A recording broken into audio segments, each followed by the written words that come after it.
The Delta variant, do the vaccines work with it as well? Some say they do. I have data that says maybe not so much. And how bad is it? Come on, let's go find out.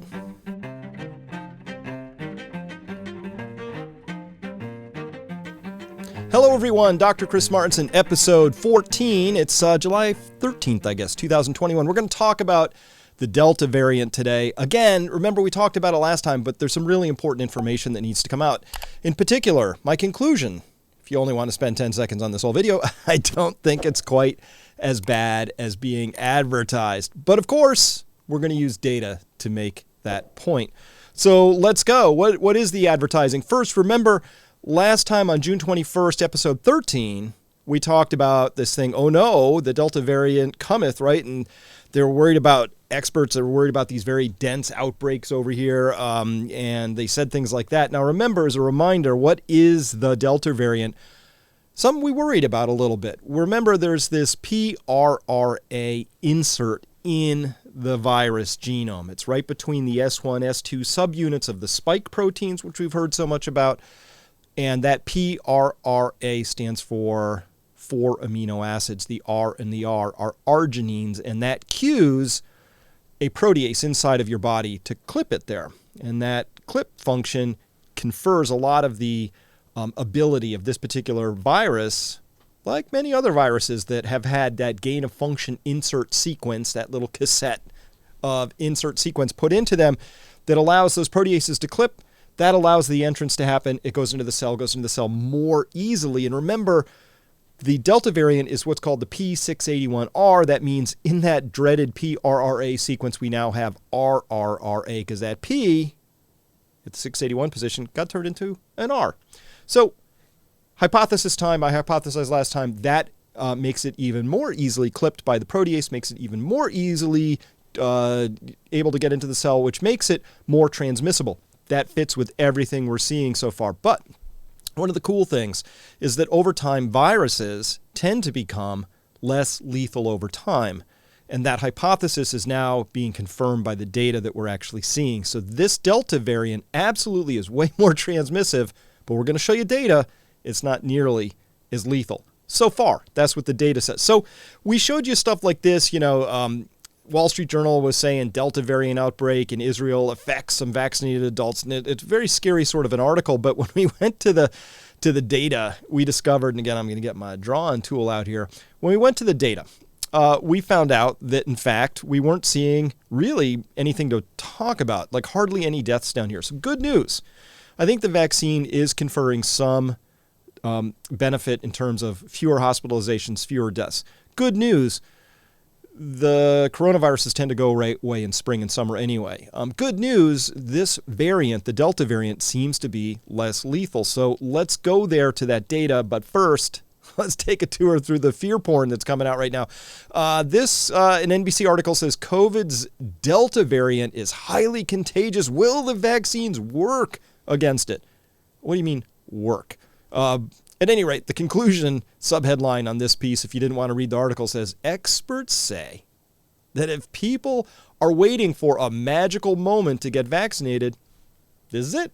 This is your magic moment. Brought to you by the Delta variant. At any rate, let's take a peek here. This comes from July 6, 2021. They say here, the Delta variant now accounts for half of the COVID-19 cases in many areas of the U.S. That's ominous. President Joe Biden said Tuesday, urging unvaccinated Americans to get the COVID-19 shots as the U.S. faces a dramatic rise in the hyper-transmissible variant of the coronavirus. So you see the setup of this? We all know that the coronavirus is not something you want, and if one is more transmissible, it must be worse. But they're leaving out, remember, there's always two things you care about in a virus. One, how transmissible they are not. The higher they are not, the more transmissible. Yeah, you care about that because that tells you how much more easily it spreads between people, particularly for an airborne virus like this one. Remember that airborne controversy? Shouldn't be controversial yet at this point still. But the second thing you care about, number two, would be, well, if you get it, how bad is it, right? So, in fact, what we would want in a somewhat lethal or problematic virus is for it to become more transmissible but less lethal or less deadly, or to create fewer complications or things like that. In fact, if we had a virus that was 100% transmissible, had an R naught of 1 billion, and it spread to everybody instantly, but it did nothing, we wouldn't really care, right? So that's what they're leaving out of this article. So hypertransmissible, oh no. His plea, Joe Biden's plea, included reassurances about the strength of the COVID-19 vaccines available in the U.S. Quote, fully vaccinated Americans have a high degree of protection, including against this Delta variant, Biden said at a news briefing, pointing out that virtually all COVID-19 hospitalizations and deaths in recent months have been among the unvaccinated. Hold on to that thought. Quote, virtually all COVID-19 hospitalizations and deaths in recent months have been among the unvaccinated. I think what they meant to say was in the U.S., because we're going to show you some data from the UK that says that's not a true statement. It can't be. There's something wrong with it. All right, so carrying on here. Let me see. Where am I going next? Oh, yeah. The Intelligencer says, what do we know about the dangerous Delta variant? So here they're setting this up. This comes to us July 11th out of New York Mag here. Says here the Delta or B.1.617.2 coronavirus variant originally discovered in India last December has now become the most, if not the most, worrisome strain of the coronavirus circulating globally. Now, why would you be worrisome? Worrisome, of course, because it's more deadly, has worse effects, is killing more people, is harming more people. That would be worrisome, right? If it just spreads more, but it doesn't do those other things, is it more worrisome? That, of course, should be the substance of an article like this. Should be. All right, let's carry on. Research suggests, continuing the quote here, the Delta variant, may be the most transmissible variant yet, 40 to 60% more contagious than the Alpha variant, which itself fueled numerous waves of the pandemic around the world. Delta has already spread to at least 98 countries. The strain undoubtedly contributed to the massive wave of cases that has inundated India in recent months. Hold that thought. Makes up virtually all the new cases in the UK and more than half of new coronavirus infections in the US per new CDC estimates. On top of all that, it may be more likely to infect people who are only partially vaccinated than other strains and may also come with a higher risk of hospitalization. Below is what we know about the Delta variant. I mean, that's ominous, right? I mean, you got to admit, that's if this is all you read, that sounds pretty bad. It's in all these countries. It's like the Alpha variant, which fueled numerous waves of pandemic around the world, but worse. It's more transmissible. That's kind of the story coming up. Notice here they say, remember, this is the variant that inundated India, and we might say, well, that's okay, I guess, because India's doing okay. This is just the data, right? I'm not spreading theories. I'm spreading data, and hopefully good cheer. Because if you look here, these are new deaths in India. And they're just getting crushed down here. And again, there's some mysterious thing in play in India that's causing this to do this. We don't know. It's just got to remain a mystery here in the land of the free, home of the brave. All right. At any rate, I'll let you interpret that however you want. But that's the data. We have this data that says India's inundated with this coronavirus variant, as they said here, inundated, and they don't seem to be doing that bad. So what do we make of that? Well, let's carry on with the story. I think we can make something out of that. Now, what we have is, well, this is just a wall of, let's call it, it's fear porn at this point in time, because look at this. Europe struggles to break free of COVID restrictions as Delta variant surges. Remember, we had a surge in Iraq. Yeah, surges. Surge is not a good word in this story. These are just random headlines I just pulled out. By the way, I didn't do any editing. I just typed in a search term, and this is what popped out. The danger of the Delta variant. Okay, look at that. Evidence suggests, for example, that an unvaccinated person with Delta infection is roughly twice as likely to require hospital treatment. Sounds bad. The Delta variant, a new COVID-19 threat, it says is driving an increase of COVID-19 cases in the U.S. And here's why this form of the coronavirus is dangerous. Unvaccinated face growing COVID danger from the Delta variant. Now, there's a lot of unsubstantiated assertions made in here. I mean, I like my data. President Joe Biden said that virtually all people in the hospital right now from COVID with the Delta variant are unvaccinated. So I worked really hard to try and find this. Whitney was researching this for me. We couldn't find data that said, here are how many people ended up in the United States hospital system. Here's how many of them had sequenced COVID strain data. Here's how many of those had the Delta variant. Here's how many of those were vaccinated. That's data, right? How many? We couldn't find any of that data. But the good news is there is actually that data is out there. And so we're going to get to that in just a second. But this is what's going on. And the reason I'm starting with this article before we get to that data is because the data I have is from the UK. So what's going on in the UK? What's going on in good old England? COVID passports are planned in time for England's autumn wave? We're already talking about the autumn wave. I'm just settling into summer. Can we not get to the autumn wave already? But here it is. They're talking about the autumn wave, and they say COVID-19 certificates will be required for customers to enter bars, restaurants, and nightclubs under plans to tackle a fourth wave of the virus in a move that experts hope will boost jab rates among the young. Why? I guess they go to bars, restaurants, and nightclubs. So no nightclubs for you. They do have one distinction in here. It's minor, but maybe it's important. Entertainment venues in England would be forced to make customers use so-called vaccination passports. I'm getting to that in part 2 of this, big time. From autumn to prove that they either had both doses or a negative test the day before. So if you want to go out to a nightclub, I guess you got to get a test the day before. It's got to be negative. They don't have anything in here for people who've already had COVID. They don't get a free pass on this thing. So it's like you have 2 choices. You either have to test negative, and that means you have to get tested every time you want to go out, which is a pain, or you got to get the jab, right? They're making this simple. They're driving people towards the vaccine. Of course, there ought to be a third case of people here. If you're really worried about public health, if this was about public health, you would say there's a third class of people out there, which would include people who've already had COVID, because they have natural immunity, which, of course, is the best kind of immunity. As well, there ought to be a fourth class of people, honestly, and those are people who can't take the jab. Remember, according to even the FDA and the CDC, if you've had jab 1 out of a 2-jab series and you have a bad reaction, an anaphylactic shock or some other serious immune response, you shouldn't get a second jab. So what about those people? Where do they fall in this? Are they going to run afoul of this vaccine passport concept and all of that? There's none of that subtlety baked into this. Honestly, people, come on. We're closing in on a year and a half into this thing.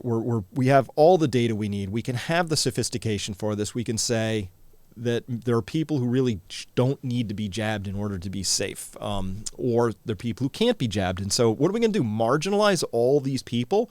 Remember, we're supposed to be hypersensitive to all these different strains and flavors of humans out there, and we have to combat all sorts of isms that exist out there.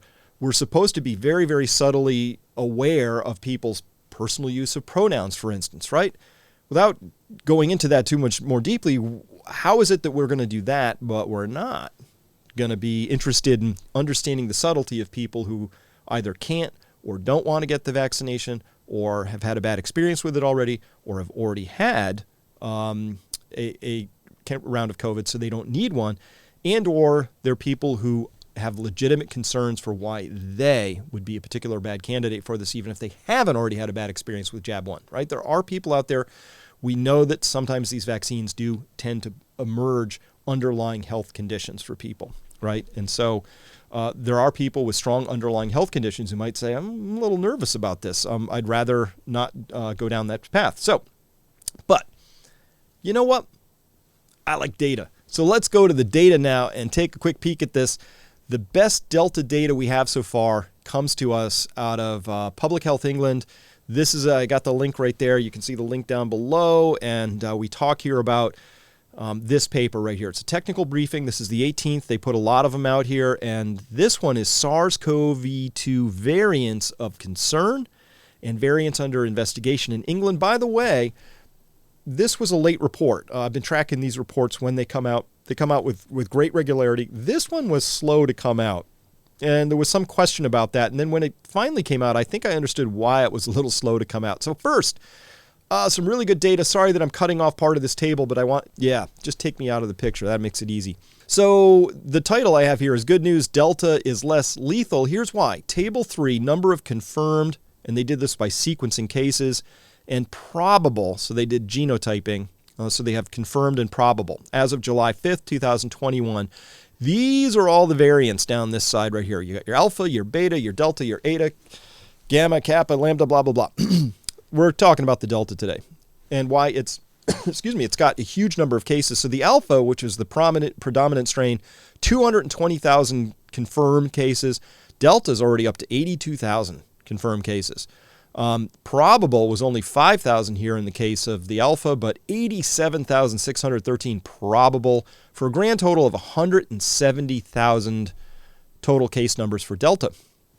Now, a lot of other data in here, but let's wander on over and see that there were 112 deaths so far out of that number of cases, and that gives us a case fatality rate of 0.2%, compared to 1.9% for alpha, 1.4% for beta, but just 0.2%, which means the Delta variant, as of with 170,000 cases under the belt so far. And maybe these numbers could change over time as, time passes and maybe more people get sick with it. But as it stands right now, it has the same case fatality rate as the flu. I mean, identical. Now, what we didn't talk about with the flu in any year up to now, or probably in tomorrow either, is should we exclude whole swaths of the population? Should we have passports? Should we have lots of rules? Should there be restrictions? Should schools be terminated? Should we on and on and on? We never did that with the flu, but this is the data right now. The data says, and this is good news, the Delta is less lethal. So yes, it's more transmissible, but it's less lethal. All right, Livia, let's come on back to the main show here.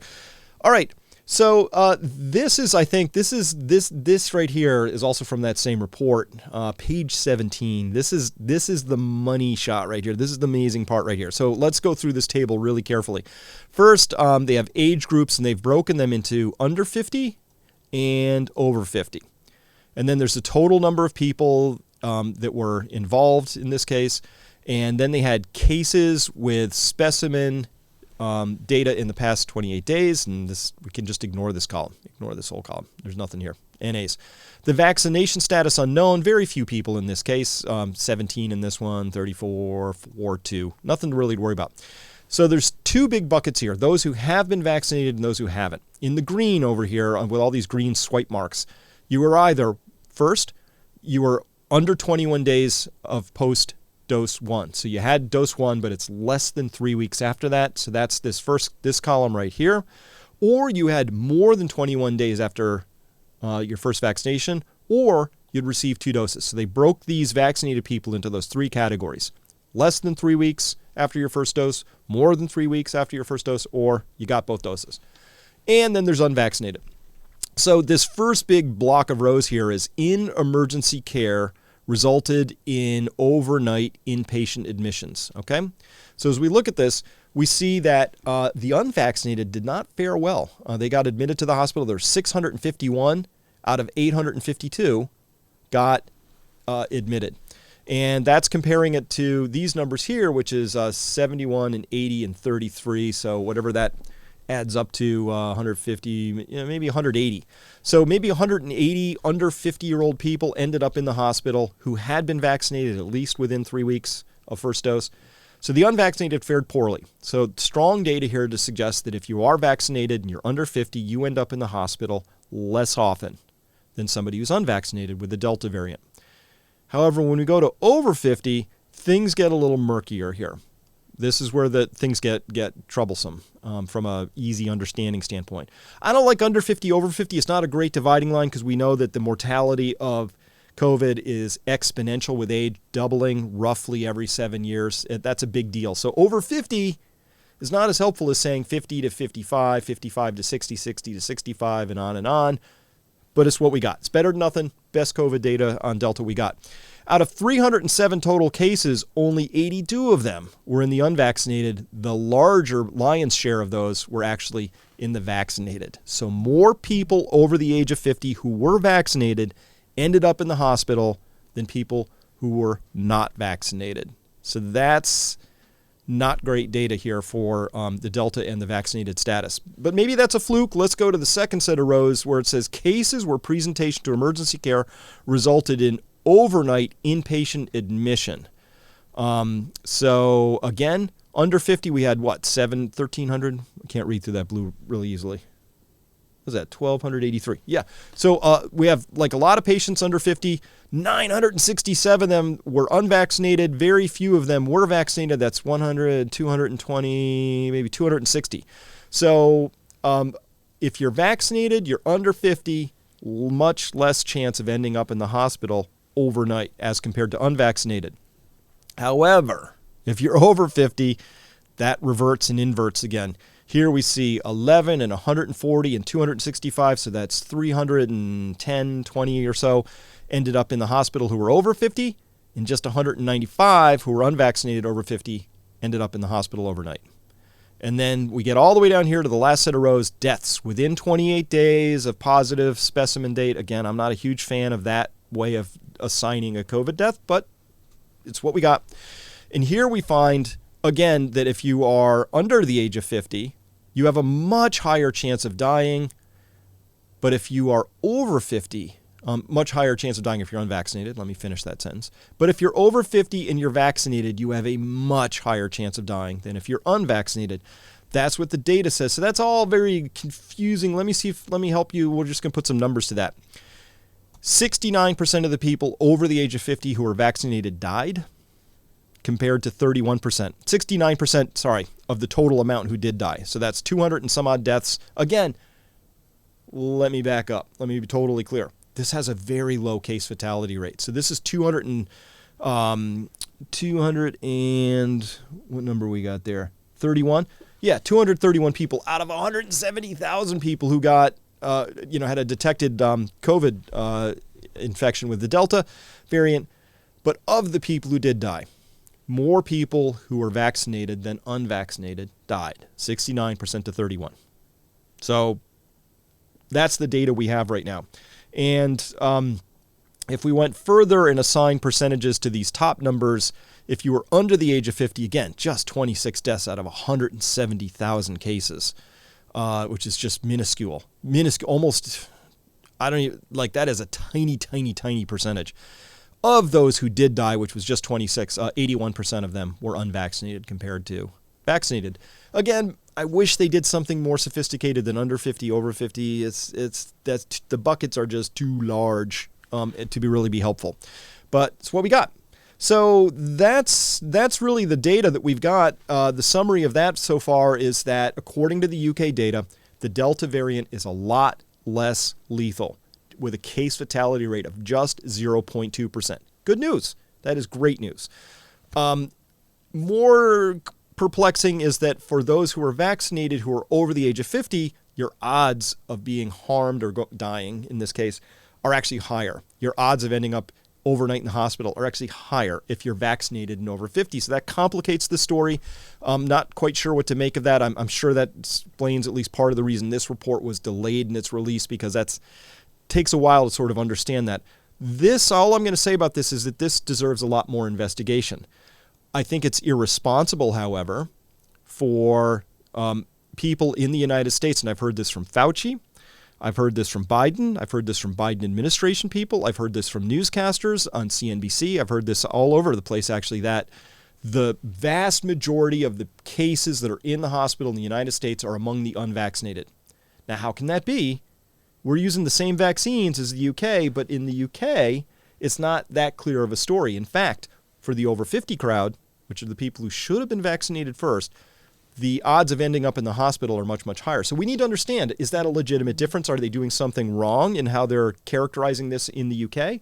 Or is the US doing something wrong? But these two pieces of data don't fit. It can't be true that the same vaccines in the US and the UK are resulting in vastly different outcomes for who ends up in the hospital. In the United States, the claim is everybody who's in the hospital is unvaccinated. In the UK case, it's less clear than that. In fact, people who are over the age of 50 have a higher chance, if they're vaccinated, of ending up in the hospital or dying.